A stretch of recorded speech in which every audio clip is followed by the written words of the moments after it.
Voilà, bienvenue à toutes et à tous à l'Université de Mons pour cette nouvelle saison de conférences qui s'annonce déjà passionnante. Alors comme vous le savez, avec nos partenaires du Muséum régional d'histoire naturelle de Mons, Muséum de Bruxelles, l'ESBL La Malogne et d'autres, nous avons produit une exposition qui s'appelle Mons à l'époque des grandes découvertes, exposition qui est installée jusqu'à la fin du mois d'octobre au Muséum des sciences naturelles donc de Mons. Et dans ce cadre-là, on avait envie de vous proposer un cycle de conférences qui explore de façon un peu plus approfondie différents sujets qui sont traités dans l'expo. Donc il y aura 3 conférences. La première, Jean-Marc Ball nous fait l'honneur de la présenter, va traiter de l'aspect de la mort des iguanodons de Bernissart. Alors Jean-Marc, pour ceux qui ne le connaîtraient pas, est ingénieur des mines et géologue à la faculté polytechnique de Lumons. Il a contribué aussi à l'exposition. On a eu le plaisir de l'accueillir aussi à l'époque de l'expo sur les météorites, je pense que vous vous en souvenez. Alors deuxième conférence, elle aura lieu dans quelques semaines et elle va traiter des nouvelles connaissances sur les dinosaures. Les dinosaures avaient pour la plupart, enfin en tout cas pour beaucoup, des plumes. Donc là on a un expert qui va venir nous en parler avec passion. Et puis on terminera ce petit cycle par une conférence présentée conjointement par Hélène Collet, qui est archéologue à Spienne, et Thierry Mortier qui est géologue à la Malogne, et ils vont nous parler des découvertes des minières de Spienne et des mosasaures découverts dans notre région, qui comptent parmi les plus beaux au monde. Voilà, Jean-Marc, je te souhaite la bienvenue ici, tu es chez toi, comme d'habitude. Bonne soirée à toutes et à tous. Et je te laisse la parole. Merci Francesco.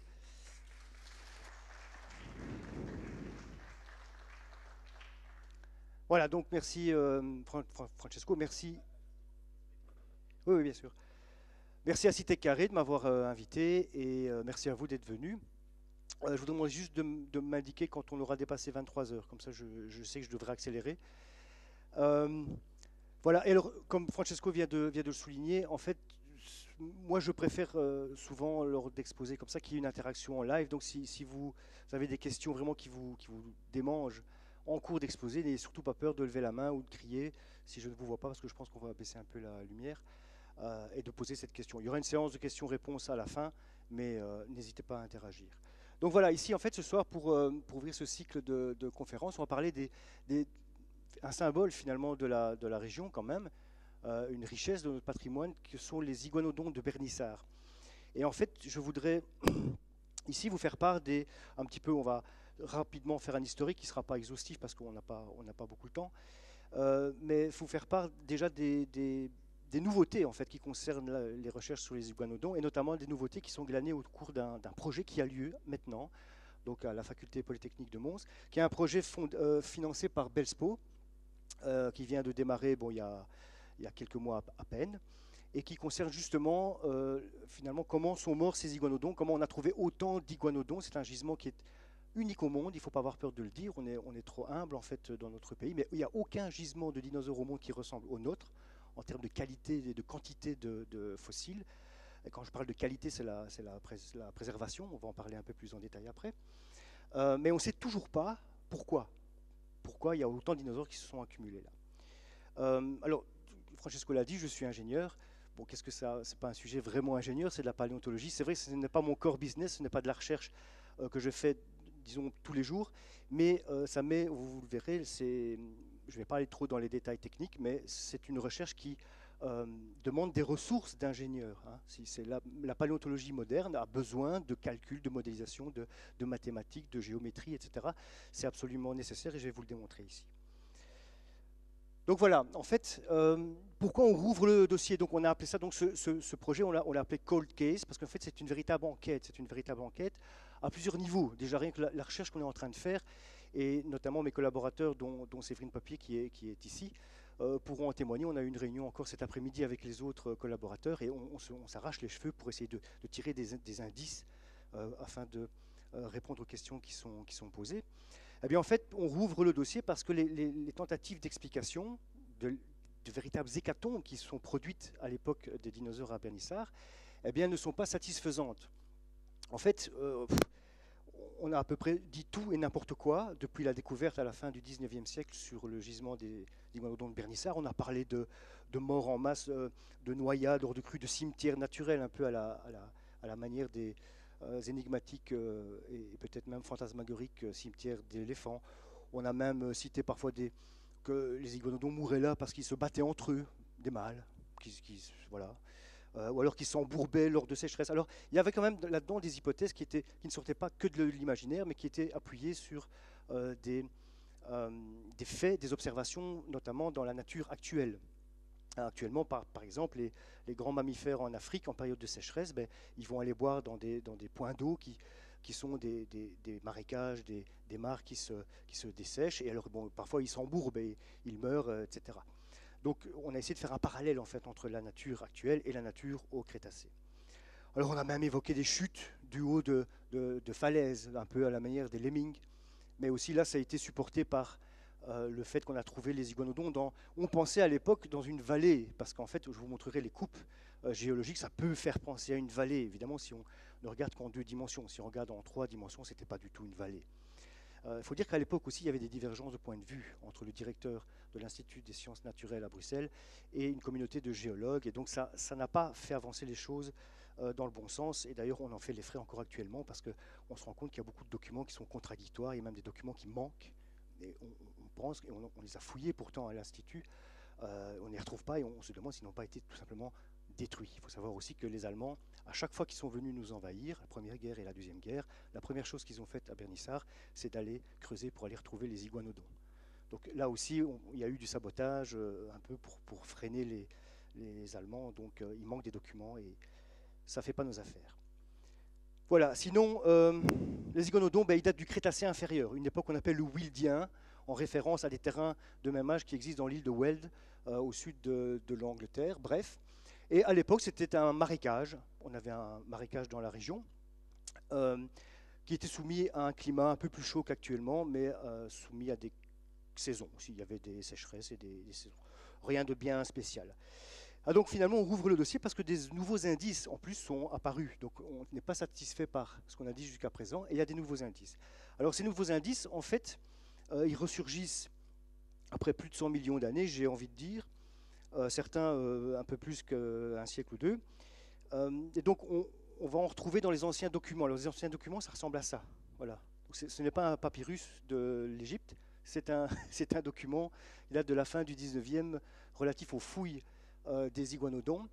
Donc voilà le genre de documents que nos collaborateurs ont à étudier pour en extraire des informations. Donc vous distinguez une forme très vague qui est une espèce de momie. Ce sont en fait les différents blocs de plâtre des squelettes d'iguanodons. Donc les fouilles en sous-sol, parce qu'on a trouvé les iguanodons à 300 mètres de fond, eh bien les squelettes ont été protégés dans du plâtre et puis découpés. On a numéroté les blocs, on a tant bien que mal localisé les blocs pour pouvoir remonter ensuite le squelette à Bruxelles, les squelettes à Bruxelles. Donc on va s'intéresser à ça, donc ces documents qui ont été produits par des grands noms, Dolo, Dupont, Cornet, Schmidt, Vandenbroek, etc. Alors il faut savoir que déjà à ce niveau-ci, c'est une véritable enquête, parce que quand on regarde un élément important, en fait nous on va s'intéresser, on va vraiment faire une enquête style policière, on va vraiment regarder la scène du crime. En fait jusqu'à présent on s'est intéressé qu'aux iguanodons, et les paléontologues, et c'est normal, parce que c'est ça qui les intéresse, et c'est l'objet le plus évident dans un gisement fossilifère, ce sont les fossiles. Donc ils extraient le fossile et ils étudient le fossile tout en détail. Et on perd de l'information dans l'environnement du fossile, la roche dans laquelle il a été enseveli. Il y a des informations, il y a des indices sur les conditions de son milieu, etc. Et tout ça a été un peu ignoré. Donc nous, on retourne sur les documents qui sont non seulement relatifs aux iguanodons, mais surtout à leur environnement géologique, aux strates dans lesquelles ils ont été ensevelis. Et malheureusement, il y a très très peu de coupes géologiques. Il y a très peu d'informations concernant ces couches qui contenaient les iguanodons. Il y en a une qui a été publiée par deux géologues, dont un qui est très célèbre, Cornet et Schmidt, qui est ici. Donc, les iguanodons ont été trouvés au niveau de deux galeries, une à 322 mètres de fond et une à 356 mètres de fond. Et donc vous avez en deux parties, parce que ça ne tenait pas sur une page, la coupe d'un bouveau. Le bouveau, c'est les galeries qui allaient à travers banc, à 322 mètres, et puis le bouveau à 356 mètres ici. Et alors, ce qu'on constate, c'est qu'en fait, quand on a étudié cette coupe, donc, qui est dans les publications, donc c'est une référence, eh bien, on retrouve ici, c'est dans un charbonnage qu'on a trouvé les iguanodons, donc le terrain houillé avec une veine de charbon, la luronne. Puis les mineurs ont rencontré un terrain failleux, un terrain tout cassé, tout fracturé. Et ensuite, ils sont rentrés dans de l'argile ici, qui continue ici, dans de l'argile wildienne du Crétacé inférieur, dans laquelle ils ont trouvé les iguanodons. Pas tout de suite, ils sont passés au travers d'un iguanodon avant de se rendre compte que la roche était bizarre. C'était pas de l'argile normale, c'était de l'argile avec on pensait avec de l'or, parce que les iguanodons sont remplacés par de la pyrite, un sulfure de fer, un minéral qui est doré. Enfin bref, il y a toute une histoire sur la découverte que je ne vais pas détailler ici. Et ensuite, on retrouve le terrain houillé, donc on retrouve le terrain failleux, et puis on retrouve le terrain houillé, et on retrouve même la veine luronne qu'on avait quittée ici, avec un décalage. Donc ça, c'était connu des mineurs de l'époque, c'est ce qu'on appelle un cran, c'est-à-dire que les mineurs exploitaient une veine de charbon où ils creusaient une galerie dans le terrain houillé, le terrain carbonifère, qui est très ancien, il date du primaire, plus de 300 millions d'années, et puis tout à coup, la veine, elle disparaît, et on se trouve dans une espèce d'énorme bouchon qui peut faire 100 mètres de diamètre d'une autre roche, soit des éboulis du terrain houillé, soit des argiles, comme celle-ci, qui sont en général plus jeunes. Et ces crans correspondent en fait à des puits naturels, c'est-à-dire des terrains qui s'effondrent, qui s'affaissent, suite à des phénomènes profonds qu'on détaillera par la suite. Voilà, alors en général, on a eu de la chance, parce que ces crans, ces puits naturels, on en connaît plusieurs centaines dans la région. C'est une caractéristique géologique qui n'est pas unique au monde, mais qui est très rare. Pour retrouver des puits naturels en nombre aussi grand, il faut aller dans le Grand Canyon du Colorado.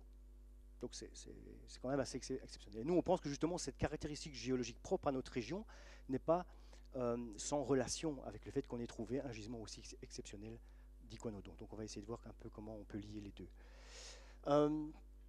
Donc voilà, une bizarrerie dans cette coupe, c'est que à l'endroit ici, il est indiqué lacune, c'est-à-dire au début de ces argiles. Alors je disais qu'on a eu de la chance, c'est qu'en général, les mineurs, quand ils rencontraient un cran, ils faisaient le tour, ils l'évitaient, parce que dans le cran, on a des éboulis, des roches qui sont perméables, qui contiennent de l'eau, donc qui sont dangereuses, des roches qui pouvaient amener des coups d'eau ou des effondrements. Donc en général, il est contourné, c'est-à-dire qu'on a contourné énormément de crans sans savoir ce qu'il y avait dedans. Si ça se trouve, il y a d'autres gisements de ce type qu'on a tout à fait négligés. Là, ils sont passés au travers. Ils ont décidé de passer au travers parce que se dit la roche, elle tient, c'est de l'argile, c'est bien imperméable, c'est un bouchon bien imperméable. On ne va pas craindre d'avoir l'eau des nappes superficielles qui va venir nous envahir. Donc, on va passer au travers en vitesse parce que l'argile, c'est mou, ça se referme. Et c'est comme ça qu'on a trouvé les iguanodons. C'est un petit coup de courage lors de l'exploitation du charbon. Alors, ce qui nous a intrigué, c'est qu'il est marqué lacune ici. Il est marqué lacune à un endroit très stratégique, puisque c'est là qu'on a trouvé les premiers iguanodons. Et c'est là qu'on a fouillé, c'est là qu'il y a eu le plus grand chantier de fouille des iguanodons. Alors ça, on s'est beaucoup gratté la tête, parce qu'on s'est dit, mais enfin, quand un géologue indique lacune, c'est que soit la couche ne s'est pas déposée, alors il précise que c'est une lacune géologique, une lacune stratigraphique, soit il y a une lacune d'observation, on ne voit rien. Alors, on ne comprend pas comment ça se fait qu'ils n'ont rien vu là, hein. Et en fait, il a fallu lire une autre publication pour... Alors on savait très bien qu'il y avait des iguanodons ici. On a dû lire une autre publication pour trouver en fait cette pièce qui manque. Vous voyez, c'est un peu bizarre, hein, ça. Mais qui est mise à l'envers. Donc en fait, il faut prendre cette coupe-ci, où on voit les couches, on voit les iguanodons ici. Enfin, bon, il n'est pas figuré, mais il est indiqué. Il faut la retourner et il faut l'insérer ici. Je vous montrerai ce que ça donne après, pour déjà comprendre quelque chose et se rapprocher de la réalité. Donc les documents originaux sont en piètre état, il en manque, et les documents qui ont été retravaillés, qui ont été synthétisés, ils ont des anomalies. Donc voilà à quoi il faut se frotter. Alors heureusement, on a eu aussi des nouvelles données acquises en 2002-2003 grâce aux forages qui ont été dirigés par le professeur Chibangu du service de génie minier de la faculté. Des forages qui avaient pour but justement de reconnaître le gisement aux iguanodons depuis la surface. Donc ils gisent à environ 300 mètres de fond, 322, 350, etc. Et on a essayé de les... Et alors ça a été un succès parce que, je ne sais pas, vous imaginez, le diamètre d'une carotte de forage, c'est ça.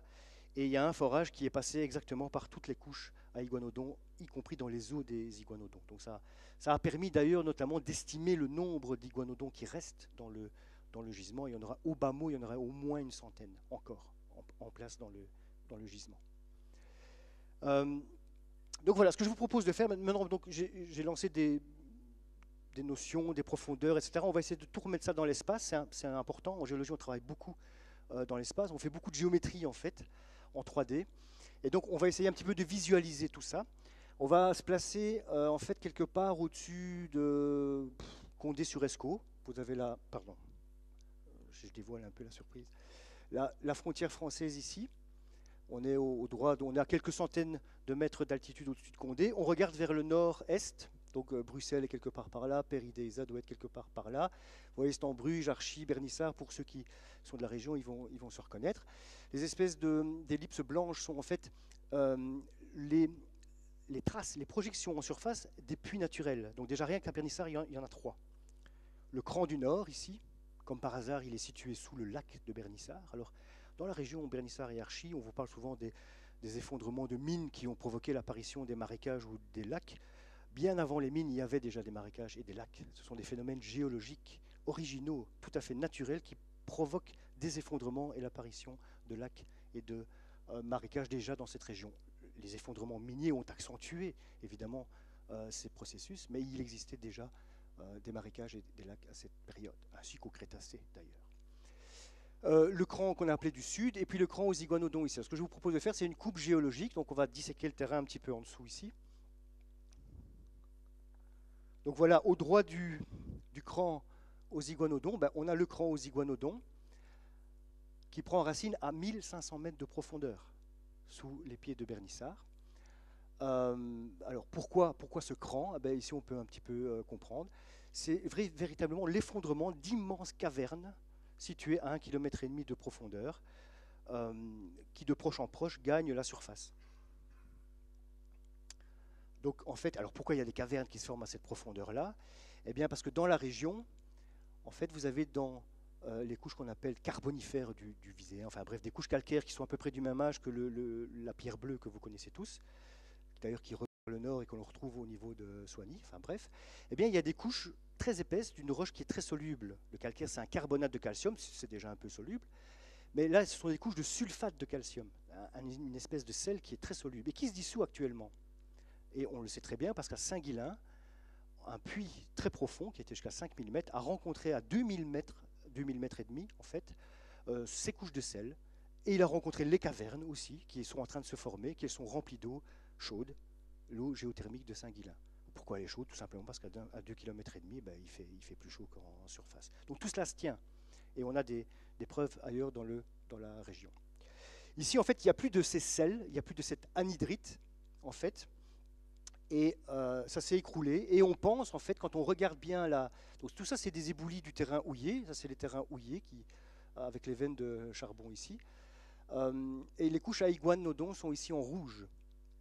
Et vous voyez que alors l'argile qui contient les iguanodons est en vert ici. Et vous voyez bien tous les terrains qui sont descendus à l'emporte-pièce. Actuellement, parfois en surface au droit du puits naturel, qu'on peut visiter si vous allez au jardin géologique à Bernissart, derrière le musée, il y a un bois où on vous indique l'endroit où le cran devrait se situer. Eh bien, après des fortes pluies, il y a une mare qui se forme et qui met plusieurs jours à assécher, tout simplement parce que les terrains continuent encore à s'effondrer à une vitesse bien moindre. Le taux d'effondrement, d'affaissement ici, évidemment, est plus faible que dans le passé, puisque la plupart des terrains se sont déjà effondrés. Mais ça continue encore. Donc, évidemment, rien qu'en voyant ça, on se dit, tiens, les iguanodons, ils sont dans les premières couches qui occupent les éboulis dans le puits naturel. Est-ce qu'il n'y aurait pas un lien? Est-ce qu'il n'y aurait pas un lien? Parce que je vous rappelle que ce puits naturel, il a pris naissance ici, en profondeur, à 1,5 km, puis il est remonté de proche en proche, et il a atteint la surface à un certain moment. Voilà, des couches d'anhydrite, donc c'est le sulfate de calcium dont je vous parlais, qui se dissolvent et qui font des effondrements verticaux localisés qu'on appelle puits naturel ou cran. Il y a même des affaissements plus larges. Quand on voit les gisements de charbon chez nous étaient très difficiles à exploiter. Les veines de charbon qui au départ sont horizontales, quand elles se forment, eh bien, elles ondulent, elles sont cassées, elles sont décalées, etc.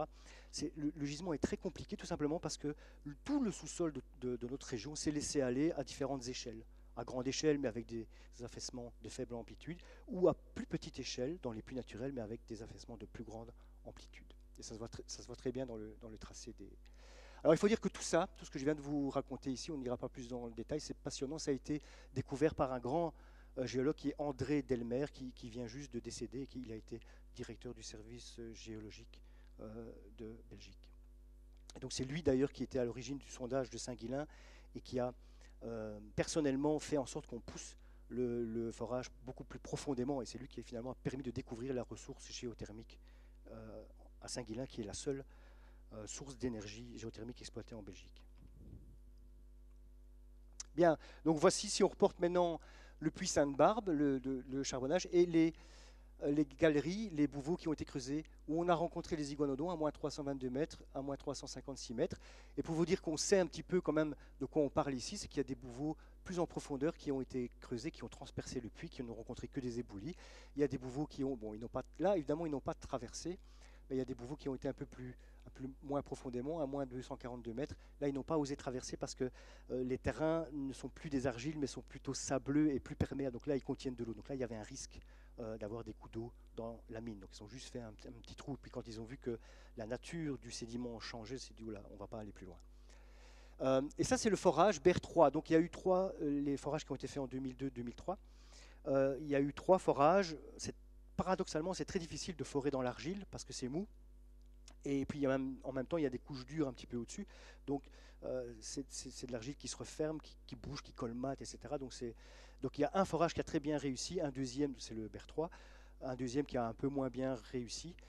Mais malgré tout, l'opération est une réussite puisque les objectifs ont été atteints. Et on va faire un détail d'ailleurs après de ce forage. Et donc voici ce qu'on a reconstitué pour le moment. On a reconstitué la coupe dans le cran. Ça, c'est la fameuse pièce qui manquait, dont je vous ai parlé. Donc vous voyez, ça, en bleu, c'est les argiles qui contiennent les iguanodons. Les iguanodons sont ici. Ils ont été trouvés là, là. Et là, on a replacé pour l'instant très grossièrement la disposition des différents squelettes. Il y a 29 squelettes complets et en connexion anatomique qui ont été trouvés. D'iguanodons, mais il y a aussi des crocodiles, il y a des tortues, il y a des milliers de poissons qui sont seulement en train d'être étudiés maintenant. C'est grâce au projet ici qu'on va les ressortir des caisses. Eux aussi ont peut-être quelque chose à nous dire, parce que s'il y a des milliers de poissons qui sont morts dans le marécage crétacé il y a plus de 110 millions d'années, c'est peut-être pour les mêmes causes, les mêmes raisons que les iguanodons. Voilà, et donc on est en train, donc je vous montrerai, on est en train d'affiner en fait ce schéma. Il est refait à la main, je vais dire, mais maintenant on le fait avec des outils informatiques. De la modélisation 3D, on se rend compte qu'il y a des choses, ça change beaucoup la vision qu'on a de la scène. C'est important de bien replacer chaque squelette l'un par rapport à l'autre et le replacer dans le gisement pour bien comprendre ce qui s'est passé. Donc les forages, voici les forages BER3 et BER2, vous voyez jusqu'à 350 mètres de profondeur. Les niveaux ossifères, donc là on a recoupé des os d'iguanodons, sont marqués ici en rouge, celui-là on n'est pas sûr. En tout cas, si c'en est un, ça veut dire qu'il y aurait peut-être d'autres couches à iguanodons au-dessus. Ce serait plutôt une bonne nouvelle. Et ça, c'est les deux bouveaux avec leur coupe et ce qu'on en sait pour le moment. Et quand on fusionne toutes ces informations, eh bien, on obtient ceci. On obtient une vision un peu plus précise de cette espèce de bouchon d'argile qui maintenant est à 300 mètres de fond alors qu'il était à 150 mètres de profondeur, qui était la surface de l'époque. Donc il est descendu quand même de plus de 150 mètres. Ce n'est pas rien. Alors évidemment, ce bouchon d'argile, il s'est déformé tout en descendant pendant les millions d'années. Il a déformé aussi les squelettes, il en a cassé certains, etc. Donc il a déformé les couches qui étaient horizontales au départ, maintenant sont fortement incurvées ici, elles le sont un peu moins ici, et elles sont fortement incurvées là. Dans cette région où le soutirage a été maximum, bien là c'est carrément tout cassé, c'est très difficile de comprendre la structure dans cette partie du gisement. Alors, il faut savoir que le forage ici, en fait, il est projeté, mais il se situe plus de 50 mètres en distance réelle devant l'écran. Et on y a recoupé, vous voyez, 4 à 5 couches ossifères qui correspondent exactement aux 4 à 5 couches ossifères qu'on a rencontrées dans le fond. C'est-à-dire qu'entre ces deux points, si on peut dire, la probabilité voudrait qu'on ait une concentration en fossiles aussi grande. Et c'est sur base de cette donnée qu'on a pu calculer au bas mot une centaine d'individus restant encore ensevelis dans le cran aux iguanodons de Bernissart. Alors, Les puits naturels, vous en avez entendu parler parce que je n'ai pas mis les photos les plus spectaculaires. Ce sont des trous béants qui se produisent en surface et ça a fait beaucoup de dégâts, notamment aux États-Unis. Dans la région du Tournésie, il y en a aussi qui se forment. Alors, on va rechercher des exemples qui permettraient un petit peu de visualiser ce que donnerait en surface un puits naturel en fait dans la nature. Et donc, il y a un exemple aux États-Unis, c'est dans le Wyoming. On a un lac qui correspond à un sinkhole. Et là, vous voyez la partie plus sombre ici dans le lac. C'est vraiment un trou. Mais là, il est vide, ce trou. C'est vraiment de l'eau. C'est une espèce d'énorme source artésienne, hein, puisque l'eau est en connexion avec un réservoir d'eau situé dans les montagnes. Hein, et donc, ce trou est constamment inondé par l'eau. On a aussi, au Texas, dans le désert, ici, des espèces de trous un petit peu partout, qui sont des puits naturels qui ont atteint la surface. Et vous voyez par exemple dans ce puits naturel ici, il y a un peu plus de végétation dans le fond parce que quand il pleut, l'eau s'y accumule. Ça emmène des fines particules d'argile qui forment, à force de s'accumuler, un petit plancher un peu plus imperméable. Et donc on a un peu plus d'eau. Et donc ça modifie l'environnement. Ça peut créer des conditions environnementales qui sont différentes d'ailleurs et qui pourraient être intéressantes à utiliser comme analogie pour Bernissart. Donc ce qu'on est en train de faire, donc ça c'est juste des petits extraits très, très rapides, c'est reconstituer un peu plus précisément l'environnement géologique autour du Cran. Le puits naturel, il est ici. Et là, on a modélisé la géométrie de 2 veines de charbon, qui sont les seuls repères qu'on a, parce que ce sont les seuls plans qu'on a. Les mineurs exploitaient les veines de charbon dont ils faisaient le plan. Et donc, vous voyez comment c'est chiffonné, comment c'est déformé, et aussi comment surtout c'est incurvé dans la région du Cran. Et on est en train de replacer aussi les individus plus précisément. Là, on n'en montre que 3 ou 4. Vous voyez un petit peu ici. Donc chaque bloc ici est digitalisé et sa position est encodée pour pouvoir le replacer. Le but étant après ici, c'est en 2D, mais de pouvoir le remettre dans les couches, connaissant l'inclinaison des couches. Donc il va falloir extraire dans les coupes les inclinaisons de couches et d'avoir le tout en 3D pour pouvoir observer les relations entre tous ces objets. Alors, donc on a aussi, avant d'acquérir des nouvelles données, on a fait un peu le bilan aux yeux des connaissances modernes de la paléontologie. On a regardé un petit peu, est-ce qu'on ne pouvait pas, parmi toutes les hypothèses qui existent, déjà en éliminer certaines ou en favoriser d'autres et les tester avec les nouvelles méthodes. Et donc en fait, on a rassemblé les faits. On a étudié la tête froide, je vais dire objectivement, le contenu paléontologique et l'environnement géologique de ce gisement. Et on constate qu'en fait, au moins les 29 squelettes d'Iguanodon qui ont été trouvés, c'est tous des adultes. Donc on ne peut pas dire qu'il y a eu une accumulation passive, ce n'est pas un cimetière naturel. Parce qu'en fait, les cimetières naturels, ça existe, hein, des endroits où les animaux s'accumulent par mort naturelle, eh bien, sont dominés par des individus jeunes et vieux, parce qu'ils sont plus vulnérables. Dans la nature, les jeunes et les vieux meurent plus souvent, plus fréquemment que les adultes. Donc quand on a un assemblage, une structure de population qui est dominée par les adultes, il s'agit d'une mort en masse, il s'agissait d'individus qui étaient a priori en bonne santé, qui étaient sains, et il leur est arrivé quelque chose.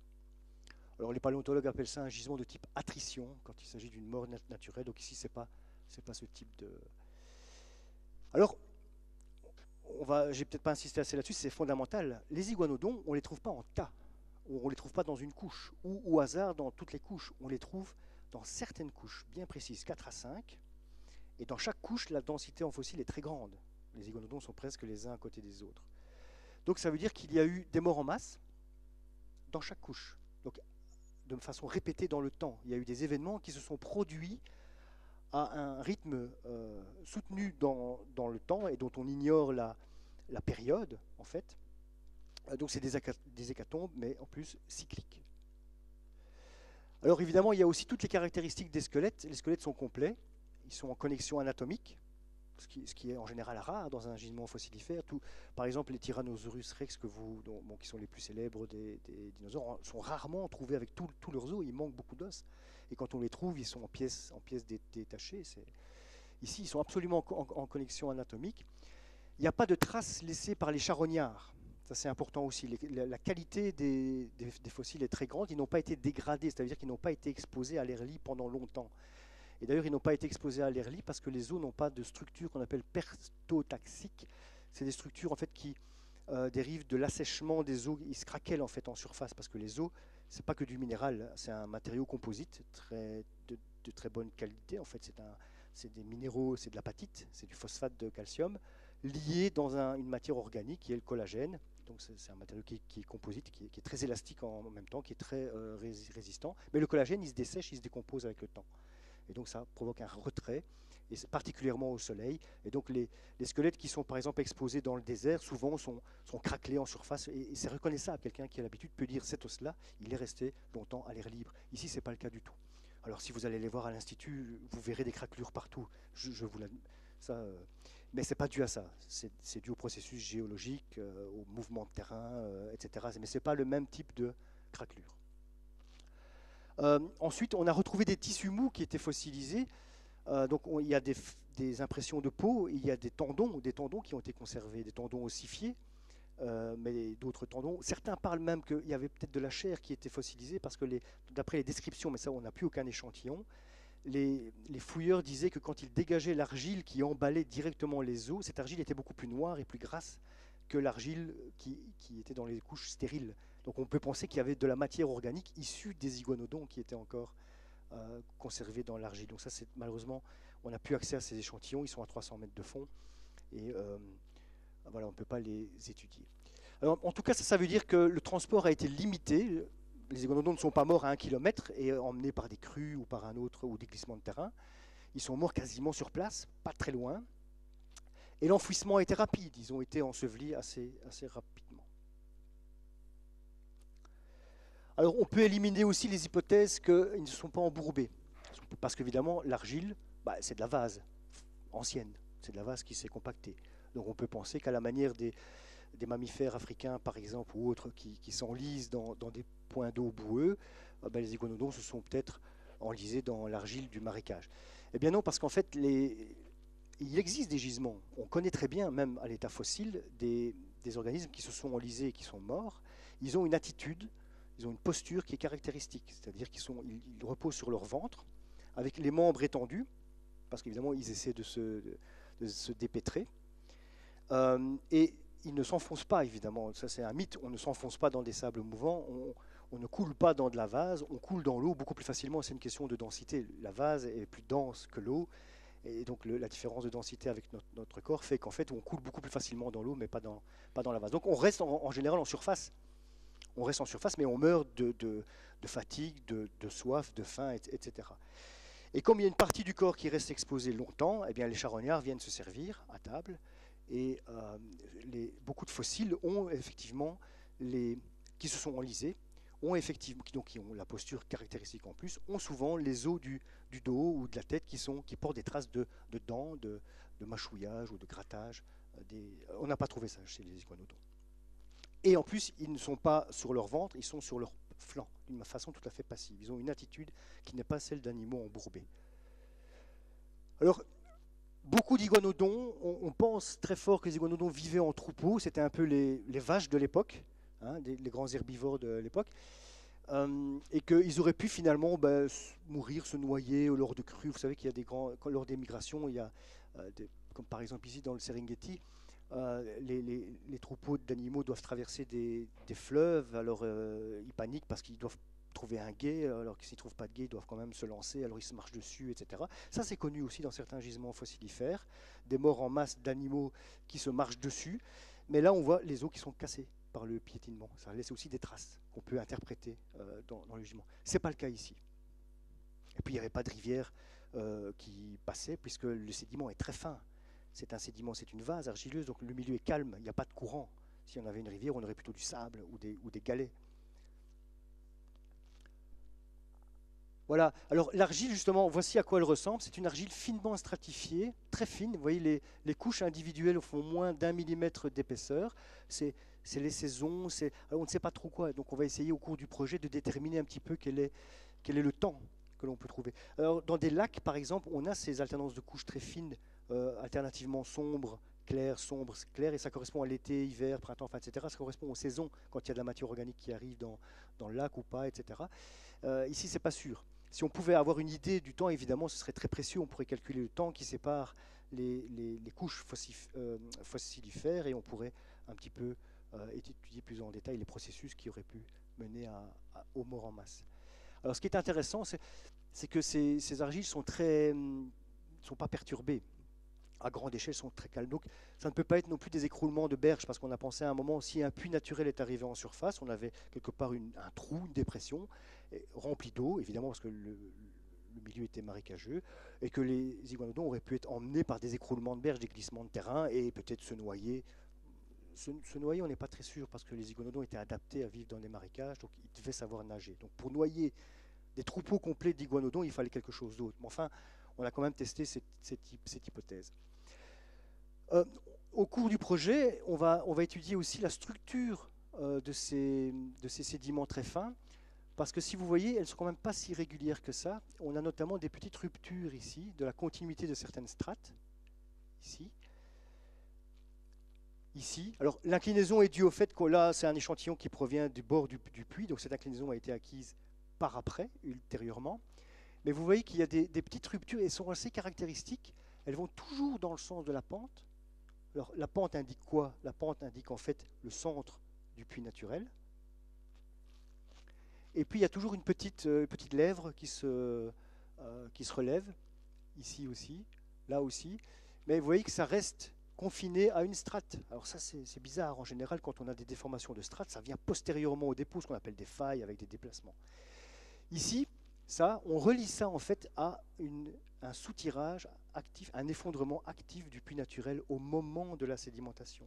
Donc au moment où vivaient les iguanodons, le puits naturel venait de crever la surface et il aspirait les sédiments qui se déposaient. Parce qu'en fait, les fines strates que vous voyez là, c'est de la vase argileuse. De la vase, normalement, ça ne tient pas, ça ne devrait pas casser.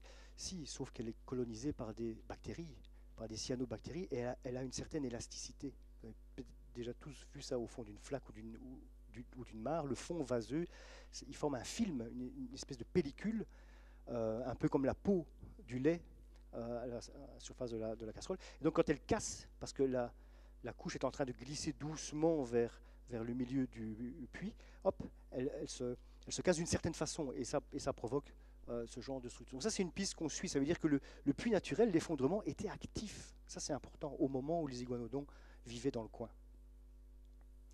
Alors, ce qui nous a mis sur une piste vraiment très très intéressante et qu'on va approfondir avec des méthodes plutôt d'ordre biologique, c'est la posture opistotonique que tous les iguanodons ont, et même que beaucoup de fossiles ont, beaucoup de vertébrés ont. Alors, c'est quoi la posture opistotonique?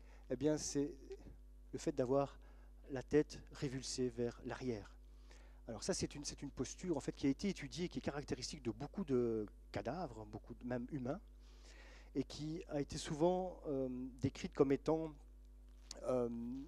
liée au dessèchement. En fait, certains pensaient que quand une carcasse se dessèche, eh bien, il y a des tendons qui tirent plus à l'arrière et qui progressivement ramènent la tête vers l'arrière. Donc c'est une posture qui finalement serait post-mortem. Par contre, il y a toute une étude qui a été faite par Faux et Padian, des scientifiques canadiens, qui ont approfondi beaucoup l'aspect légiste. Ils ont consulté beaucoup de dossiers de légistes. Et en fait, il s'avère que c'est une posture qui serait plutôt périmortem, c'est-à-dire acquise au moment de la mort et pas après. Et qui serait plutôt liée en fait, à une espèce de réflexe au moment de la mort. Une mort par souvent empoisonnement, intoxication, asphyxie, noyade, etc.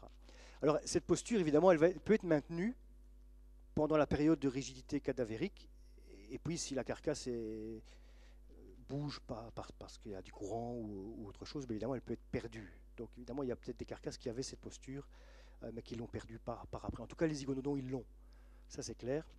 Et beaucoup d'autres fossiles l'ont aussi, jusqu'à par exemple ici un T-Rex ou d'autres.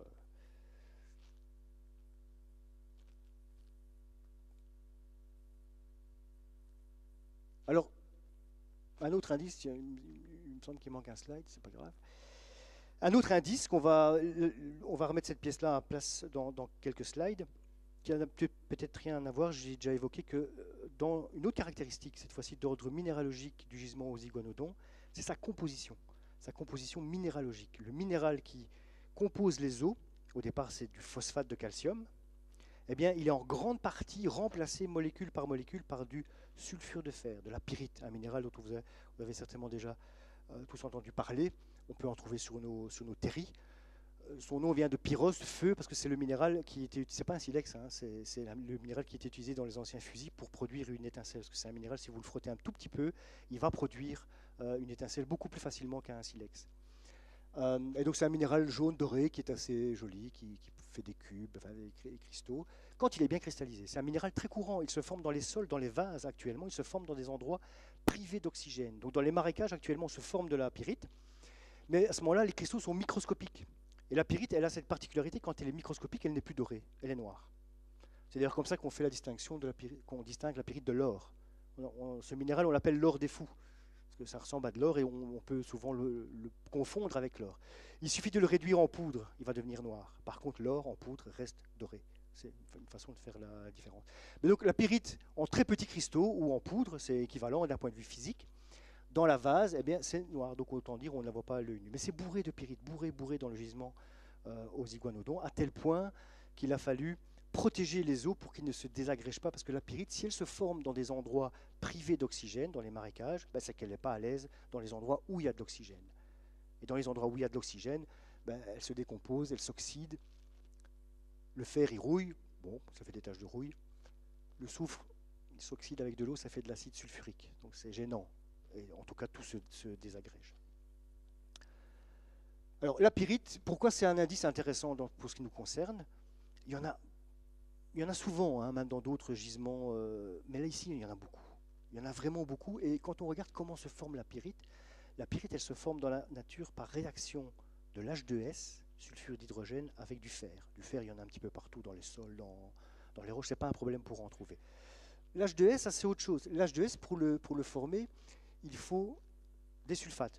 On fait un petit peu de chimie, mais c'est intéressant de remonter un peu jusqu'à la source. Il faut des sulfates dans un milieu qui est privé d'oxygène, et là, on va former de l'H2S, notamment par le biais de bactéries, ce qu'on appelle des bactéries sulfato-réductrices. Bref, dans les marécages actuellement se forme de l'H2S. C'est un gaz qui sont un peu les œufs pourris.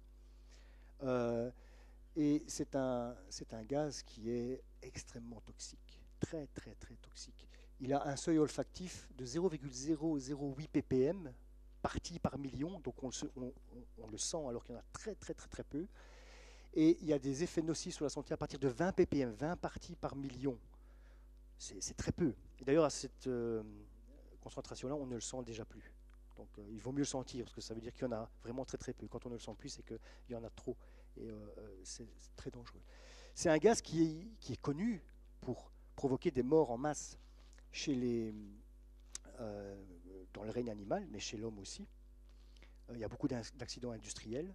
Simplement des ouvriers qui vont faire des réparations dans certains égouts, etc., dans des réseaux d'égouttage de villes, sont parfois exposés à des teneurs en H2S mortelles. Donc, ce qui se passe dans les égouts, c'est exactement ce qui se passe dans les marécages. C'est de la matière organique qui se décompose à l'abri de l'oxygène. Donc, on a aussi de l'H2S qui est produit. C'est un gaz qui a d'ailleurs tué récemment un cheval, enfin récemment en 2009, un cheval en baie du Mont Saint-Michel, parce qu'il s'en dégageait de fortes concentrations suite à l'accumulation d'algues. Alors la baie du Mont Saint-Michel, elle est un peu trop riche, hein, à cause des fertilisants qui arrivent dans la baie, donc il y a une grosse production d'algues. Ces algues, après, quand elles s'accumulent sur la plage, elles forment une couche et puis elles pourrissent. Alors, en surface, elles pourrissent en présence d'oxygène, ce n'est pas un problème, mais par contre, elles forment un couvercle pour ce qui pourrit à l'intérieur de la couche d'algues qui, là, se décompose en l'absence d'oxygène et dégage de l'H2S. Et donc, si on vient piétiner ça, eh bien, on dégage de l'H2S, qui est un gaz plus lourd que l'air. Donc il ne va pas se mélanger, se diluer, il va rester au niveau du sol. Il y a un cavalier qui est passé là, le cheval est mort instantanément presque, et le cavalier était en train de mourir. Heureusement, il a été sauvé par des gens. Alors ça provoque aussi des hécatombes de poissons, et on pense même, c'est une publication très récente, que l'H2S pourrait être responsable d'une des plus grandes extinctions, une des plus grandes catastrophes biologiques que la Terre ait connues. Il y a 250 millions d'années où 95% de la vie a disparu. La vie a failli disparaître complètement de la surface de la Terre. On ne sait toujours pas pourquoi. Mais parmi les plus récentes hypothèses, il y a la stratification des océans, les océans qui se transforment en énormes marécages, en fait, suite au ralentissement de la circulation océanique, dont vous avez tous entendu parler avec les changements du climat, qui seraient capables, d'après leurs calculs, de relâcher des doses létales d'H2S dans l'atmosphère. Donc c'est une hypothèse qui fait un peu froid dans le dos, j'ai envie de dire. Alors voici donc l'H2S, c'est un candidat vraiment très sérieux pour la mort des iguanodons. On verra comment on peut essayer de le coincer, en fait, de le faire avouer, ce suspect. Il y en a un autre aussi, il y en a un autre dans la nature qui tue beaucoup. Et donc, à chaque fois, ici, on parle de tueurs invisibles, en fait. Hein. C'est les cyanobactéries. Cyanobactéries, ces algues. Hein. Donc, si vous laissez une bouteille d'eau sur votre bouteille d'eau au soleil pendant un jour ou deux, ben, il y a des espèces de fils verts qui vont vite croître et se former. L'eau va croupir. Ce sont des cyanobactéries. Et ces cyanobactéries, ils ont une fâcheuse tendance à relâcher des toxines. Des toxines qui sont connues pour tuer en masse, comme par exemple... ici, il y a eu ou provoquer des problèmes sanitaires. Aux États-Unis, ici, il y a eu un problème assez récemment. Toute cette masse verte, c'est des algues. Alors, aussi, ça apporte de la matière organique, un peu comme les algues, qui s'accumule et qui va se décomposer et qui peut dégager de l'H2S. Donc, il y a peut-être les deux qui ont joué. Il y a peut-être une combinaison aussi des deux. Alors, les cyanobactéries peuvent tuer Bon, ici, c'est un exemple d'un flamant rose. Au passage, remarquez la posture opistotonique. Donc ça, c'est un candidat. On va voir comment on peut essayer de le faire avouer aussi. Et donc finalement, on va revenir, nous, à notre cas, à notre puits naturel. Hein, on a fait un tour un petit peu dans la nature, voir un petit peu ce qui se passe pour expliquer les morts en masse. Et voilà, est-ce qu'il a joué un rôle? Est-ce qu'il a joué un rôle? Bon, tout le monde jusqu'à présent jouait un rôle uniquement passif. C'est-à-dire comme les terrains s'affaissent tout le temps, eh bien, ceux qui tombaient, ceux qui mouraient, étaient protégés de la décomposition complète des charognards, étaient finalement enfouis. Un peu comme par exemple dans les puits actuels, on peut retrouver des fers à cheval romains qui ne sont pas rouillés.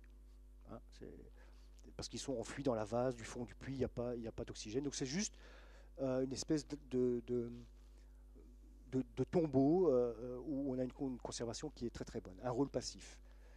Nous, on pense peut-être qu'il a joué un rôle actif, c'est-à-dire qu'il n'est pas un simple complice, mais qui pourrait être vraiment beaucoup plus actif, et qu'en fait, il aurait été un lieu privilégié de rencontre finalement des substances, des ingrédients qui ont été nécessaires à la production ou à la prolifération des tueurs invisibles dont on vient de parler, les bactéries qui produisent de l'H2S et les cyanobactéries.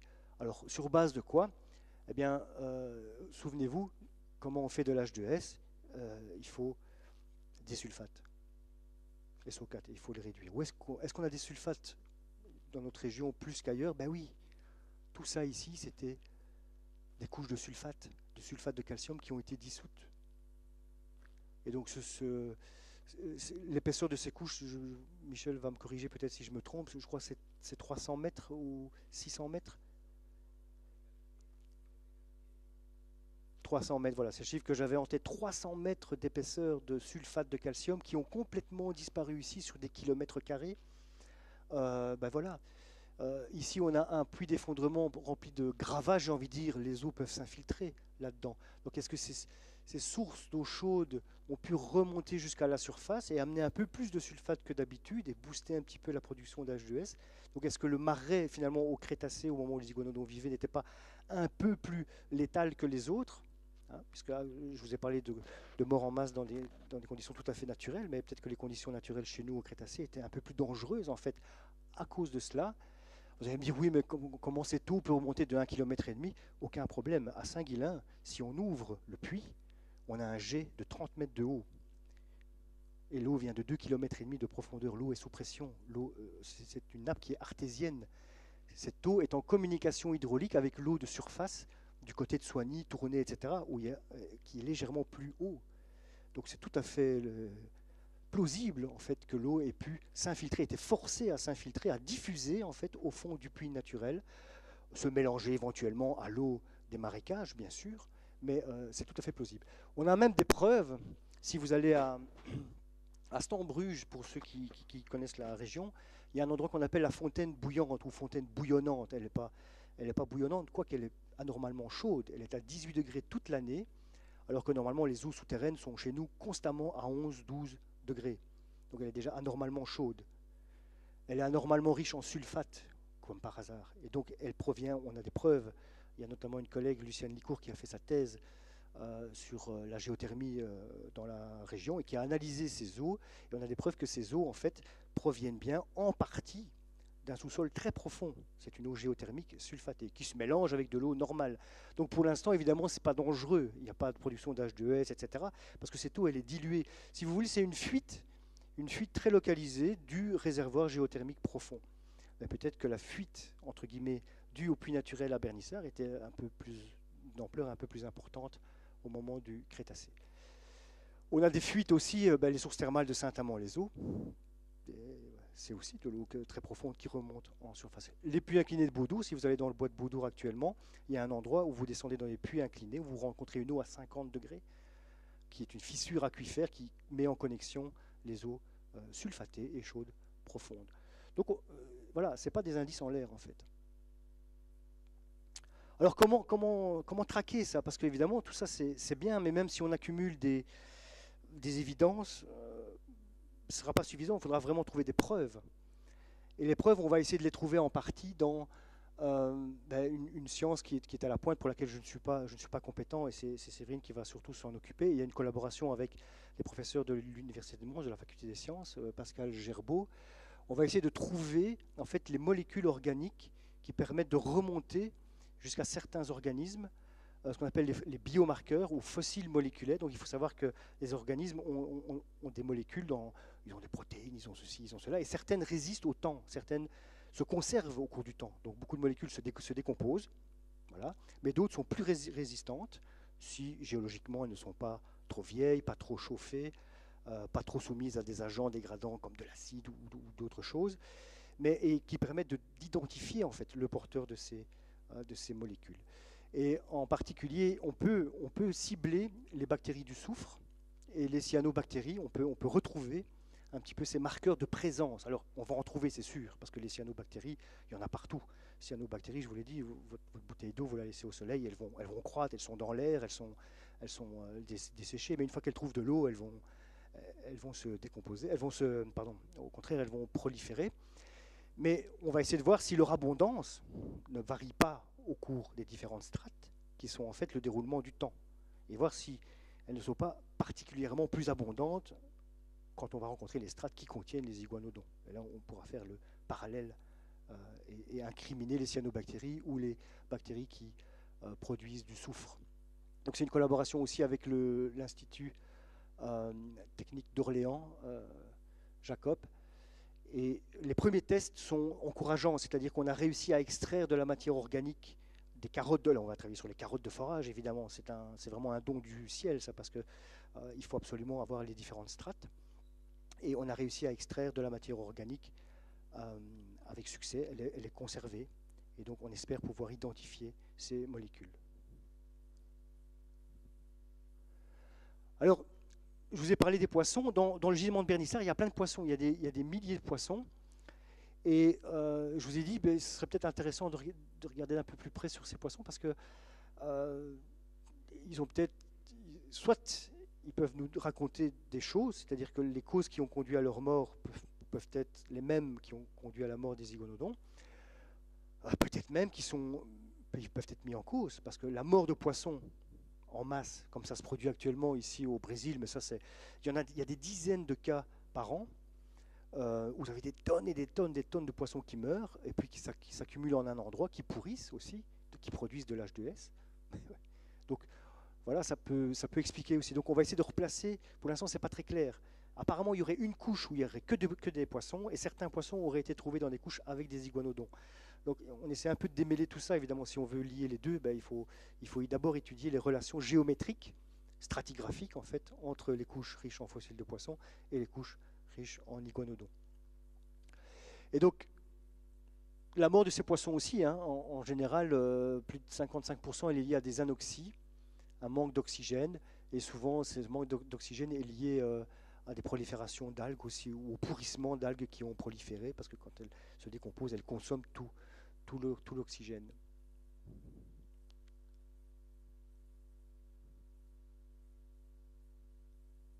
Voilà, donc en gros, belle enquête progresse.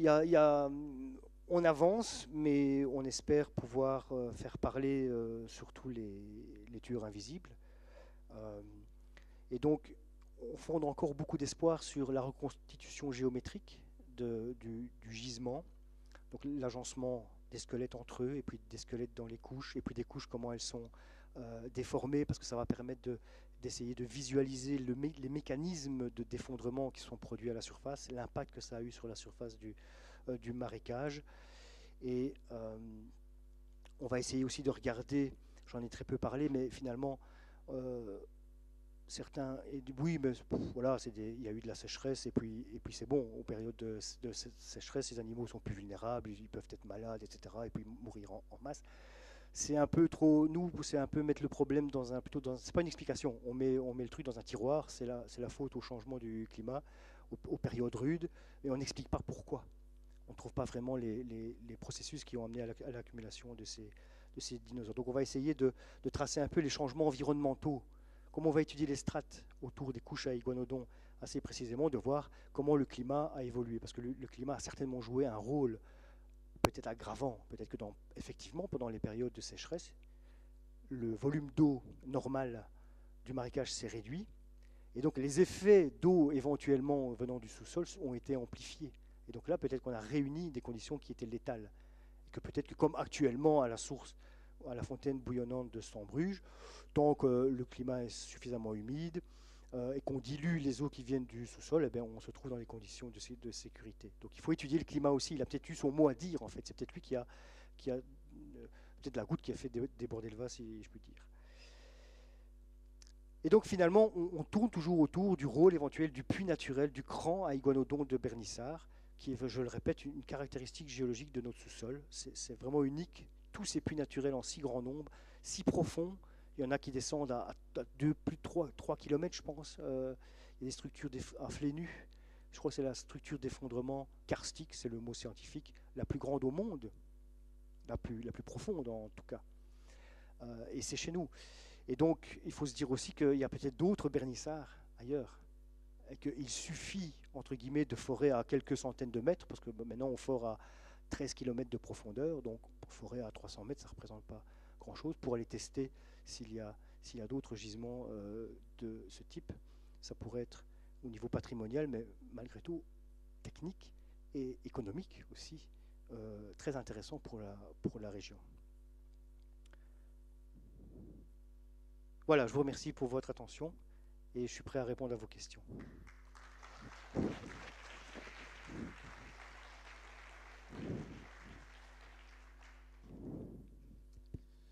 Alors, qui ouvre le bal des questions? 1 heure. La première question la plus difficile. Qui se lance? Oui.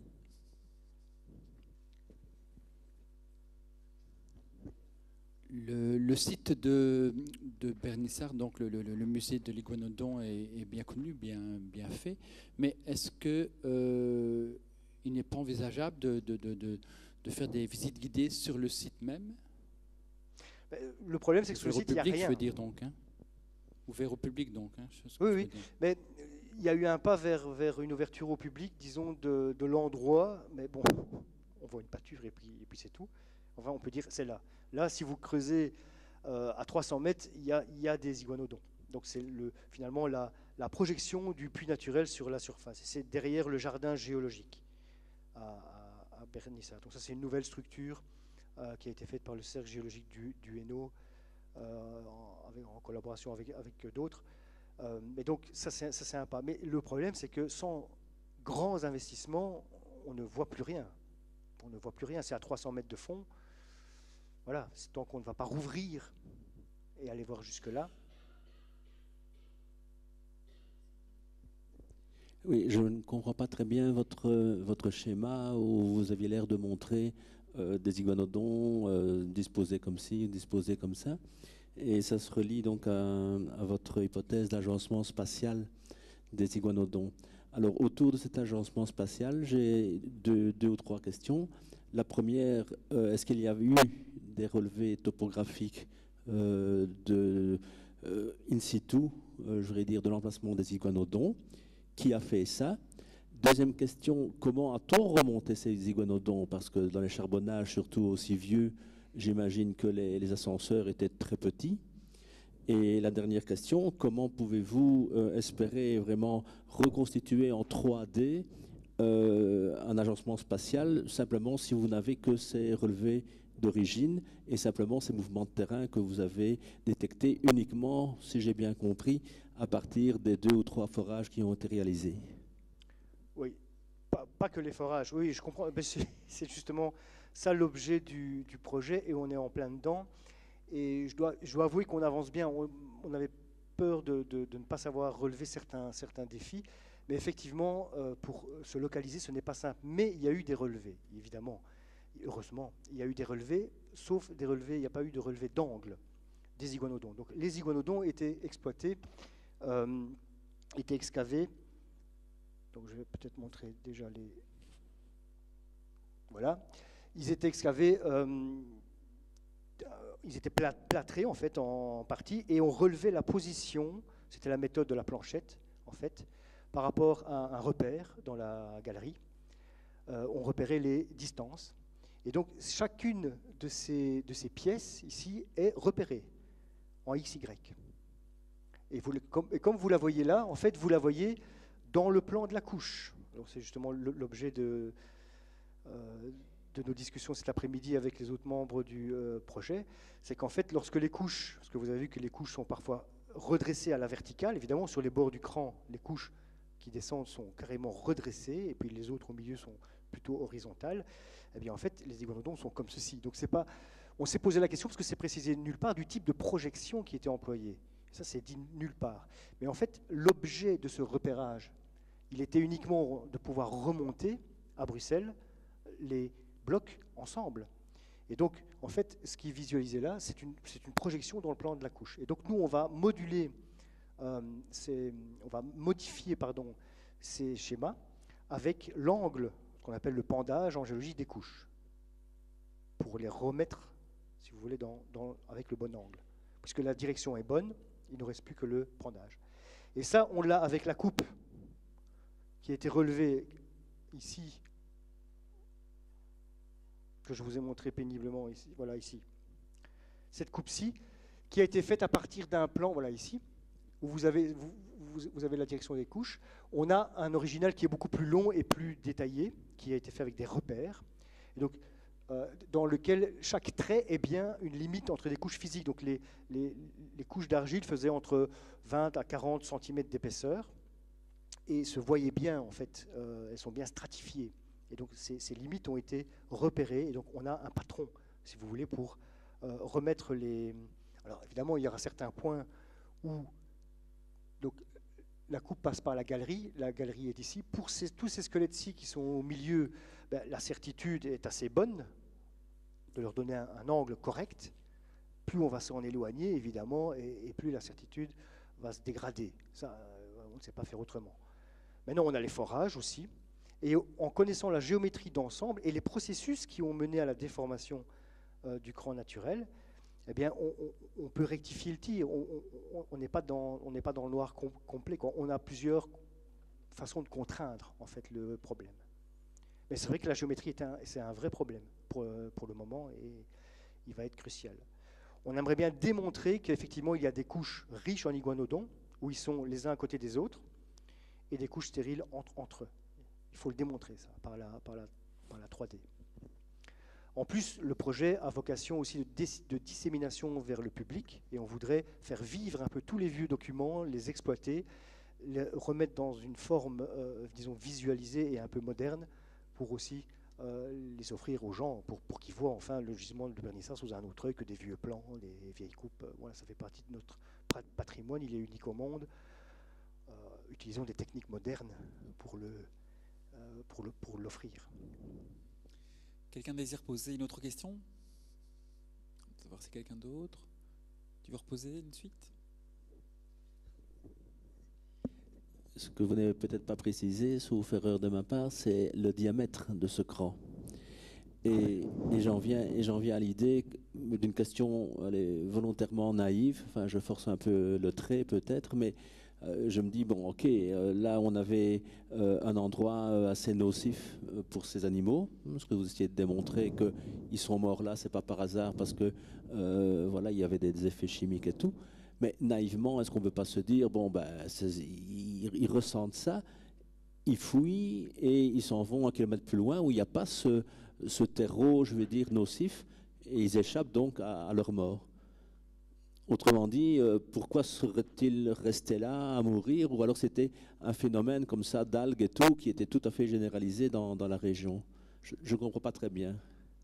Oui, mais nous non plus, on ne comprend pas très bien à ce moment-ci. Non, mais je vais répondre donc à la première question. C'est vrai, je suis désolé, je suis ingénieur des mines et géologue, on a l'habitude de mettre des échelles sur ce qu'on présente et donc on ne parle pas des dimensions parce qu'on suppose qu'on va lire l'échelle, mais effectivement, le diamètre du puits, c'est 100 mètres en gros. Et beaucoup de puits naturels dans la région ont environ 100 mètres de diamètre. Et même dans d'autres régions du monde, c'est mécanique en fait. Lorsque ces effondrements se produisent dans les roches, ça dépend des propriétés des roches, mais en général, ça produit des structures d'effondrement cylindriques d'une centaine de mètres de diamètre. La deuxième partie de la question, moi personnellement, je ne suis pas persuadé qu'ils sont morts exactement sur place. Ils sont morts pas loin, mais pas sur place, parce que la façon dont ils sont, et ça il faudra le prouver avec la reconstitution en 3D, qui sont disposés, ça ressemble vraiment à un ensemble de carcasses qui flottaient et qui étaient jointes, en fait, qui étaient les unes à côté des autres et qui se sont déposées là. Suite. Je pense qu'un phénomène de crue aurait pu jouer aussi, mais voilà, il faut... Leur disposition correspond en fait à une couche, on va dire, de carcasses déposées sur une vase très fragile. Alors, géologiquement, on devrait retrouver en dessous des iguanodons les fines strates complètement perturbées et homogénéisées. C'est connu ça aussi dans certains gisements où quand des animaux passent sur de la vase, eh bien on voit leurs pas. On voit leurs pas jusqu'à une certaine profondeur parce qu'ils perturbent évidemment les strates qui sont encore molles. Il n'y a pas ça. Donc pour moi, ils n'ont pas marché là où ils sont morts. C'était une vase très fine qui s'est déposée en couches et ils sont venus avec de l'eau très, très calme. Ils étaient déjà morts quand ils se sont déposés, je pense. Une autre question, oui.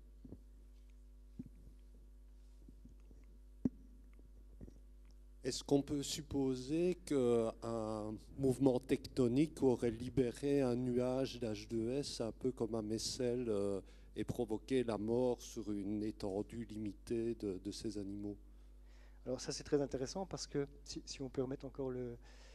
Parce que regardez ici, quand je vous ai montré la veine de charbon, la Luronne, vous voyez qu'elle plonge ici, on a le cran. Hein. De l'autre côté, on retrouve la veine au même niveau, mais avec la même inclinaison. Tiens, c'est bizarre ça. La veine, si elle a été inclinée, au départ, toutes les veines se déposent horizontalement, puis elles s'inclinent avec les mouvements de terrain géologiques, etc. Et là, elle est visiblement décalée. Ça veut dire que le puits, et c'est tout à fait logique, le puits naturel, et le deuxième aussi, ont pris naissance sur une faille de l'écorce terrestre, c'est-à-dire un endroit où il y a des massifs complets de roches qui sont affectés de mouvements. Et donc tous ces mouvements ne se sont pas faits sans mal. Les mouvements dans la croûte terrestre, il n'y a pas de lubrifiant, hein, donc ça se fait par à coup. À chaque fois que ça bouge, ça fait des tremblements de terre. Au passage, toute la région de Mons a eu, ils savent très bien qu'il y a une activité microsismique. Nous, on ne la ressent pas, mais eux la mesurent, une activité microsismique très intense qui est liée à tous ces mouvements de terrain qui ont encore lieu actuellement, dont les puits naturels qui sont en train de remonter.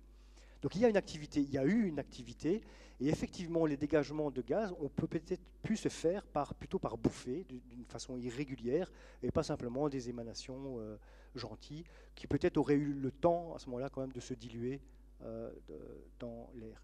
Et ça, on va le voir en analysant les sédiments. Donc ils sont très calmes d'apparence. Quand on va dans le détail, il y a des petites perturbations qui ne sont pas classiques, pas courantes. Hein, je vous ai montré petites ruptures avec des bords qui se relèvent, etc. Ça, c'est pas très courant. Ça, il doit y avoir quelque chose qui doit signer la dynamique en fait de ce lac entre guillemets. Mais il n'est pas exclu qu'il y ait eu des effondrements par à-coup. De toute façon, quand le puits naturel est arrivé en surface, je veux dire, ce sont par moments des blocs qui se sont effondrés. Et puis c'est resté ça pendant des années, des dizaines d'années, des siècles, et puis ça s'est effondré, etc. Donc ça, beaucoup de processus géologiques, on le sait maintenant, ne sont pas lents, continus, comme on l'a toujours dit, qui sont au contraire très catastrophiques, très irréguliers dans le temps. Et puis ils dorment pendant, comme les éruptions des volcans. Hein. Un volcan peut dormir pendant des temps très très grands, et puis tout à coup créer une catastrophe, puis redormir pendant... Évidemment, avec le recul et l'accumulation sur une large période de temps, ça donne l'impression que c'est lent. Mais ce n'est pas lent du tout. Donc effectivement, c'est une très bonne question. Oui, bonjour. Est-ce qu'on pourrait dater, ou grossièrement en tout cas, l'événement qui est arrivé à Bernissart par rapport à l'extinction définitive des dinosaures, par exemple? C'est daté approximativement. Alors à plus ou moins combien de millions d'années, je ne pourrais pas vous dire. À mon avis, c'est de l'ordre de quelques millions d'années. Donc c'est 110 millions d'années, je pense, 110, oui. Les dinosaures sont éteints à moins 65. Ils avaient encore de beaux jours devant eux. Mais la datation est difficile. On n'a pas de quoi dater de façon très précise, en tout cas pas pour ce qui nous intéresse. On a besoin d'une trop grande précision. Et donc une datation absolue n'est pas envisageable. Ce qu'il aurait fallu, c'est une couche de cendres volcaniques au beau milieu de la série de strates, parce que là-dedans, dans les cendres volcaniques, il y a des minéraux radioactifs qui peuvent servir pour dater avec une précision intéressante. Mais là, ce n'est pas le cas. Une autre question? Oui.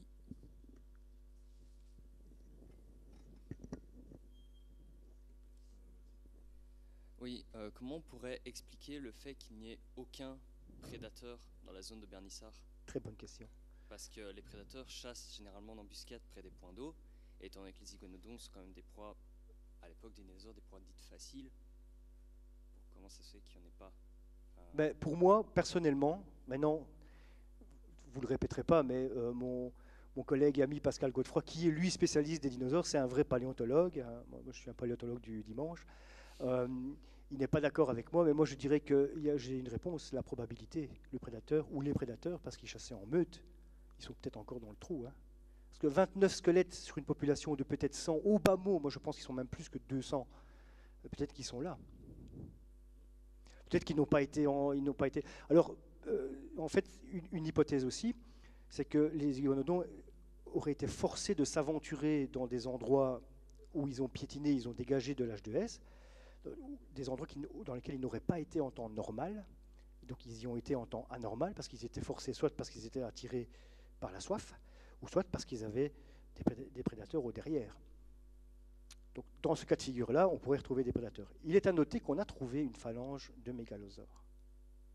On a trouvé une phalange de mégalosaures. Alors, je ne sais pas si c'est certifié à 100% qu'elle est identifiée, mais il y aurait une phalange de mégalosaures. Le mégalosaure, c'est notre T-Rex à nous, européens. Il était plus petit, donc c'est pour ça qu'il devait chasser en meute, certainement, vis-à-vis des iguanodons. Mais c'est une très bonne question. Et la fuite devant des prédateurs est une bonne hypothèse pour expliquer un comportement anormal qui aurait vulnérabilisé plus les iguanodons. Sauf que j'ai une autre question. Le mégalosaure, il ne vivait pas au Jurassique? Mais non, je pense qu'il est... attention, on est 110 millions d'années, on est au début du Crétacé. Hein. On vient juste le Jurassique. Hein. Ouais.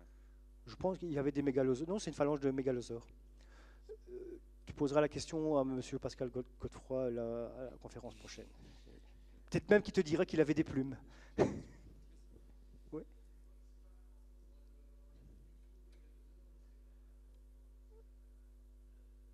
C'est une méchante bébête, oui.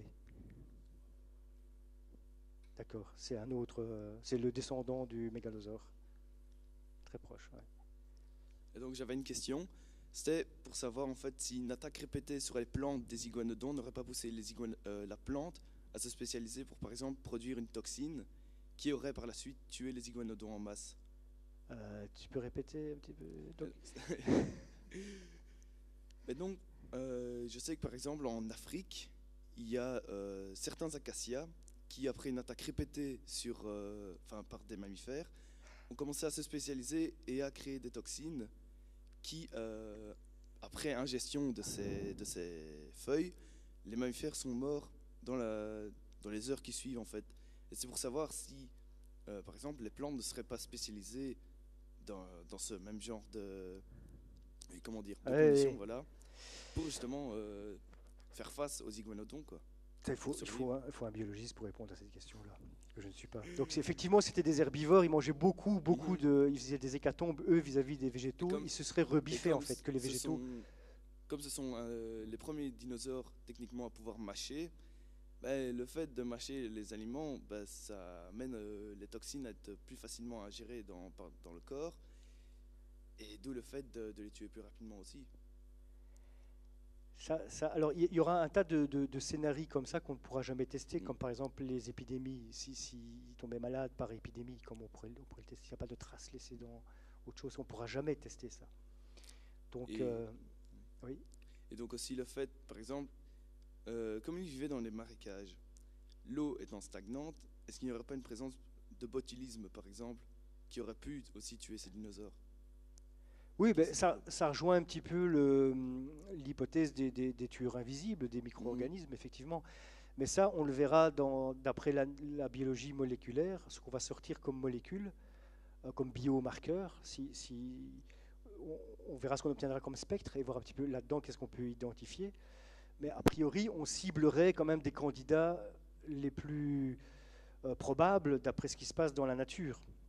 Donc l'H2S produit par les sulfato-réductrices et les cyanobactéries. Mais effectivement, il y a peut-être d'autres tueurs invisibles.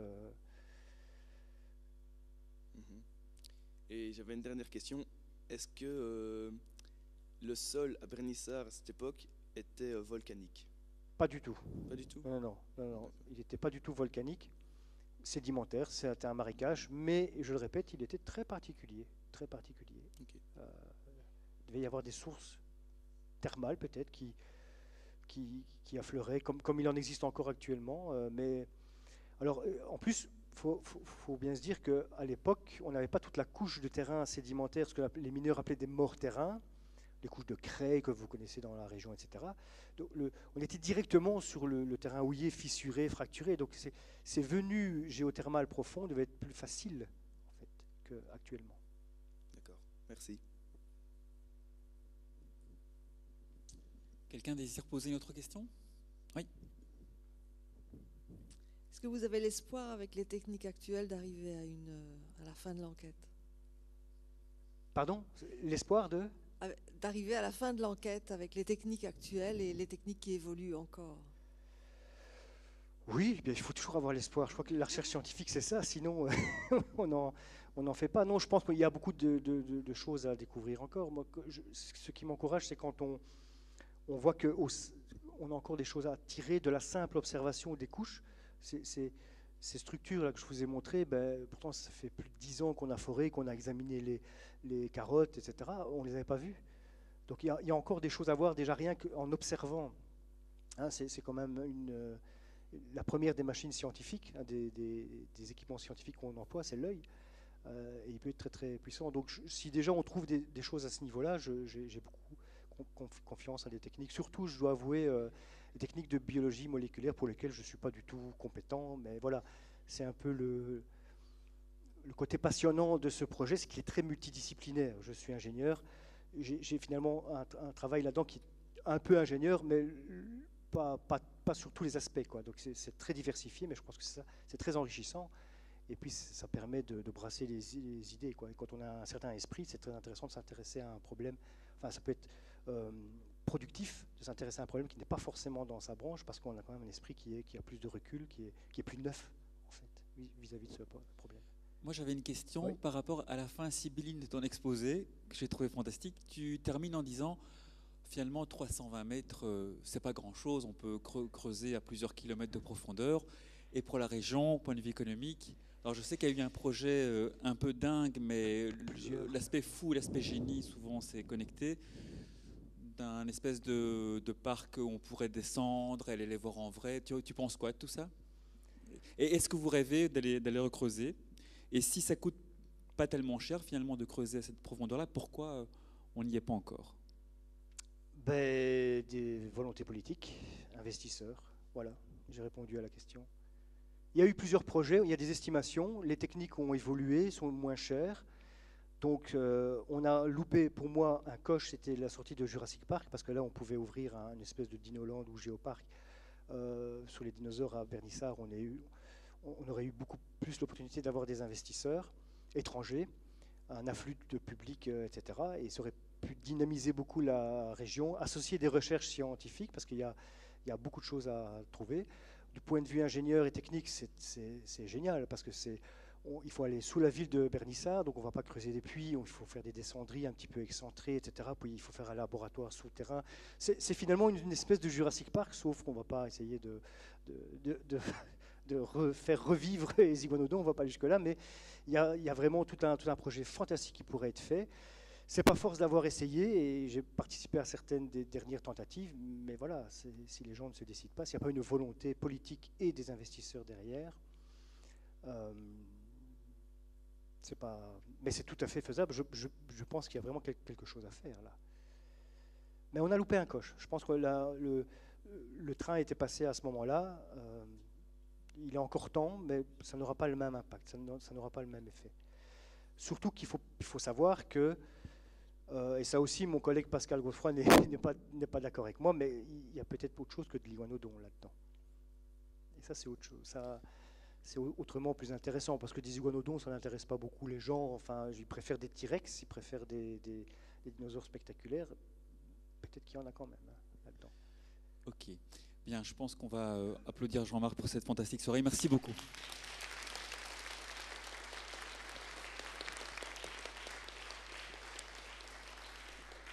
Et à l'entrée de l'auditoire, on vous a laissé plein de petits prospectus qui reprennent les dates des conférences, les dates des expos, etc. Donc n'hésitez pas à piocher là. Merci beaucoup, bonne soirée à tous et à tous.